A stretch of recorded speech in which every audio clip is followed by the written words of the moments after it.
Hello guys, welcome to my new channel. आज के इस वीडियो में हम बिटकॉइन के बारे में जानेंगे कि बिटकॉइन क्या है, बिटकॉइन की हिस्ट्री क्या है, बिटकॉइन काम कैसे करता है और भी बहुत कुछ इस वीडियो में कवर करेंगे और आपको सिंपल वर्ड्स में समझाएंगे अबाउट बिटकॉइन। तो इस वीडियो को लास्ट तक ज़रूर देखिए और चैनल को सब्सक्राइब करना ना भूलें। तो चलिए शुरू करते हैं। What is bitcoin? Bitcoin basically एक डिजिटल करेंसी है जो पूरी तरह से कंप्यूटर ऑपरेटेड है। बिटकॉइन का कोई फिजिकल एग्जिस्टेंस नहीं होता जैसे मनी का होता है, लाइक यूरो, डॉलर, रुपी। बिटकॉइन को हम सिंपल वर्ड्स में ऑनलाइन वर्जन ऑफ कैश भी कह सकते हैं। जब भी हम किसी को ऑनलाइन पेमेंट करते हैं विथ यूपीआई, मोबाइल वॉलेट या फिर बैंकिंग कार्ड से, यहाँ पर डेबिटर और क्रेडिटर के बीच में थर्ड पार्टी इन्वॉल्व होती है, जैसे कि बैंक्स, जो कि बिटकॉइन के केस में नहीं होता। बिटकॉइन में ऑनलाइन पेमेंट और ट्रांसफ़र करते टाइम बीच में कोई governmental authorities like central banks की इन्वॉल्वमेंट नहीं होती। बिटकॉइन के केस में पीयर टू पीयर टेक्नोलॉजी का यूज़ किया जाता है for instant payments between people and business. Peer to peer technology का मतलब यही होता है कि जहाँ टू इंडिविजुअल्स या फिर to business firms directly interact करती है एक दूसरे के साथ और जहाँ पर थर्ड पार्टी का कोई कंट्रोल नहीं होता। What is the history of bitcoin? इस वीडियो में और आगे बढ़ने से पहले हम बिटकॉइन के हिस्ट्री को समझने की कोशिश करते हैं। ऑन 18 अगस्त 2008 एक डोमेन रजिस्टर्ड हुई एज bitcoin.org। उसी साल ऑन 31 अक्टूबर 2008 एक पेपर पब्लिश्ड हुई जिसके ऑथर थे सतोशी नाकामोटो। सतोशी नाकामोटो ने ही बिटकॉइन के आइडिया को लोगों के सामने लाया। जिस पेपर को सतोशी नाकामोटो ने पब्लिश किया था उसका टाइटल था bitcoin a peer to peer electronic cash system. उस पेपर में उन्होंने डिटेल मेथड्स बताए थे about how to use peer to peer network. उस पेपर को पब्लिश करने के पीछे मेन मोटिव यही था कि कैसे हम इलेक्ट्रॉनिक ट्रांजैक्शंस कर सकते हैं विदाउट रिलाइंग ऑन ट्रस्ट और any third party. And finally on 3 January 2009 bitcoin network came into existence. कहा जाता है कि जो पेपर 3 जनवरी को पब्लिश की गई under the author name Satoshi Nakamoto, वो एक फर्जी नाम था जिनकी आइडेंटिटी अननोन है और आज तक पता नहीं चल पाया है कि बिटकॉइन टेक्नोलॉजी को किसने क्रिएट किया या फिर इम्प्लीमेंट किया है। It's still a mystery.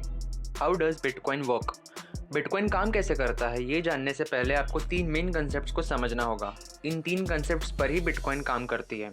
First is decentralised networks, second is cryptography and third is supply and demand.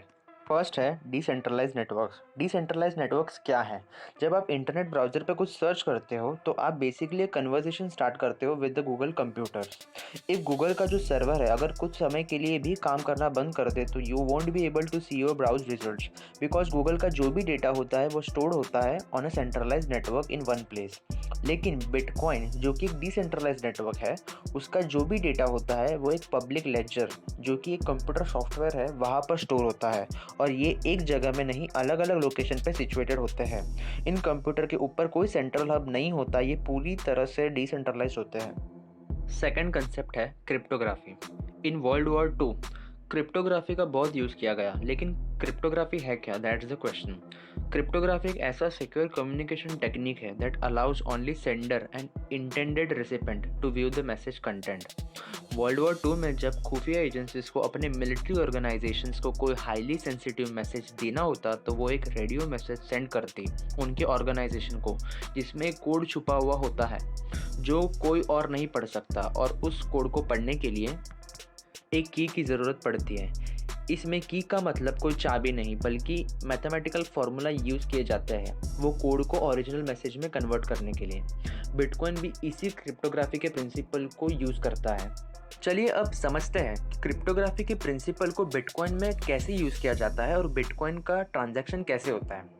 जब भी 2 पर्सन के बीच बिटकॉइन थ्रू पेमेंट ट्रांजैक्शन होता है तो वो दोनों पर्सन का बिटकॉइन एड्रेस जो कि एक कोड के फॉर्म में होता है वो पब्लिक लेजर में जाके स्टोर हो जाता है in the form of block.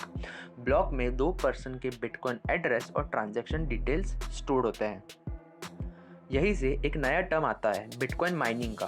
Bitcoin mining basically एक कंप्यूटर का नेटवर्क होता है जो ब्लॉक के अंदर जो भी ट्रांजैक्शन रिकॉर्ड्स है उसको वेरीफाई और कंफर्म करने का काम करता है। इसमें कंप्यूटर्स माइनर्स का काम करते हैं जो ब्लॉक्स को प्रोसेस करने के लिए कॉम्प्लेक्स मैथमेटिकल प्रॉब्लम सॉल्व करते हैं और जब सोल्यूशन मिल जाता है और ट्रांजैक्शन कंफर्म हो जाता है तो कंप्यूटर सिग्नेचर ऐड करती है उस ब्लॉक में and the block is added to the next link in blockchain. Bitcoin mining bitcoin miners control करते हैं। बिटकॉइन माइनर का रोल यही होता है कि वो बिटकॉइन से हो रहे ट्रांजैक्शंस को सिक्योर और कंफर्म करते हैं। जब भी कंप्यूटर ब्लॉक को प्रोसेस करने के लिए कॉम्प्लेक्स मैथमेटिकल प्रॉब्लम सॉल्व करता है और जब सॉल्यूशन मिल जाता है तो बदले में उस कंप्यूटर को रिवॉर्ड में कुछ बिटकॉइंस मिलते हैं जो कि बिटकॉइन माइनर के वॉलेट में चले जाते हैं। इसलिए कई लोग अपने पैसे इन बिटकॉइन माइनिंग में लगा देते हैं only to create and gain bitcoins. Bitcoin का थर्ड कंसेप्ट है सप्लाई एंड डिमांड। इसे भी एक एग्जांपल से समझने की कोशिश करते हैं। एक केक शॉप को कंसिडर कीजिए जहाँ पर ओनली 1 केक इज़ लेफ्ट। तब 4 लोग उस केक शॉप में एंटर करते हैं और वो 4 लोग को वही केक चाहिए। बेसिकली वो केक का कॉस्ट था अराउंड $2, बट बिकॉज 4 लोग को वही केक चाहिए दैट्स वाई अब जो केक का प्राइस था $2 वो बढ़कर हो गया है $10। अब जो भी $10 पे करेगा केक उसका। कोई भी चीज़ की सप्लाई अगर लिमिटेड होती है तो उसकी वैल्यू बढ़ जाती है। जैसे कि गोल्ड जिसकी सप्लाई लिमिटेड है that's why it has more value. Bitcoin का भी यही सेम कंसेप्ट है। बिटकॉइन की भी सप्लाई लिमिटेड है। Bitcoin has a limit of 21 million coins. जब इतने बिटकॉइंस माइन हो जाएंगे no more coins can be created. अभी करंटली 18.5 मिलियन बिटकॉइंस माइंड हो चुके हैं till now. Is it safe to invest in bitcoin? Bitcoin का जो प्राइस है ये काफ़ी वॉलेटाइल है in nature. Digital currency group के ग्लोबल सीईओ बैरी सिल्बर्ट का कहना है कि इससे हाईएस्ट रिस्क किसी में नहीं है और इससे ज़्यादा रिटर्न भी किसी में नहीं है। और भी कई बड़े इन्वेस्टर्स हैं जो कहते हैं कि बिटकॉइन एक मिराज की तरह है, वो एक धोखा है। अगर आप बिटकॉइन के प्राइस हिस्ट्री को सही से देखेंगे और समझेंगे तो आपको पता चलेगा कि बिटकॉइन कितना वॉलेटाइल है। 2013 के स्टार्टिंग मंथ में बिटकॉइन का प्राइस था $13 एंड उसी साल अप्रैल के मंथ में प्राइस में सडन इंक्रीज हुआ and its price shot up to $220 by the beginning of April. और मिड अप्रैल तक वापस there was a rapid deceleration in its price जो कि घटकर $70 हो गया। देन 2017 ईयर बिटकॉइन के लिए एक टर्निंग पॉइंट बन गया जब 2017 में बिटकॉइन का प्राइस $975 से $20,000 को टच कर गया between the month of March and December. तब बिटकॉइन स्पॉटलाइट में आया। कई इन्वेस्टर उसमें इन्वेस्ट करने लगे, लेकिन जितनी तेज़ी से बिटकॉइन में राइज देखा गया उतनी ही तेज़ी से बिटकॉइन का प्राइस डिक्लाइन भी हुआ। It fell to $7,000 by December 2019. From the start of 2020 to end of 2020, Bitcoin में 224% राइज देखा गया। The price reached to $24,000.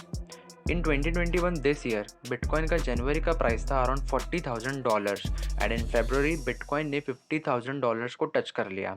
आपने अभी बिटकॉइन के प्राइस हिस्ट्री को देख के ये अंदाज़ा तो लगा ही लिया होगा कि बिटकॉइन का प्राइस का फ्लक्चुएशन बहुत ही ज़्यादा है। बिटकॉइन में इन्वेस्ट करना आपके पर्सनल प्रेफरेंस और रिस्क एपेटाइट पर डिपेंड करता है। अगर आपके पास कोई लमसम अमाउंट है जिसे आप गंवा सकते हैं उन्हीं पैसों को इन्वेस्ट कीजिए, क्योंकि बिटकॉइन के प्राइस फ्लक्चुएशंस को प्रेडिक्ट नहीं किया जा सकता और ना ही कैलकुलेट किया जा सकता है। Bitcoin is unpredictable in nature.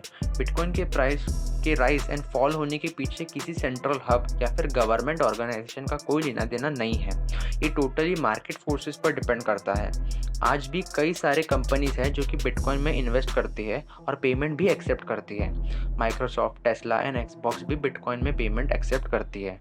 Tesla ने हाल ही में $1.5 बिलियन ऑफ बिटकॉइन खरीदा। What are the risk factors in bitcoin?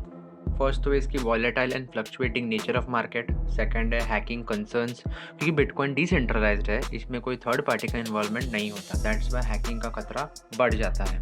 Third है इसकी रिवर्सिबिलिटी नेचर, क्योंकि बिटकॉइन में स्टोलन बिटकॉइंस या फिर ट्रांजैक्टेड अमाउंट को वापस रिट्रीव नहीं किया जा सकता क्योंकि थर्ड पार्टी बीच में इन्वॉल्व नहीं होती।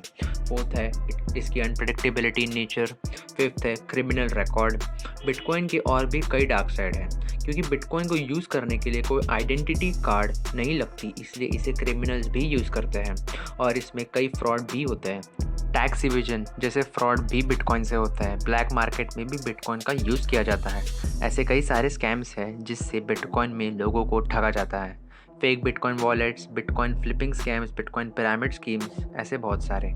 So guys, I hope you like this video. If you like this video, please like, share and subscribe. Thank you.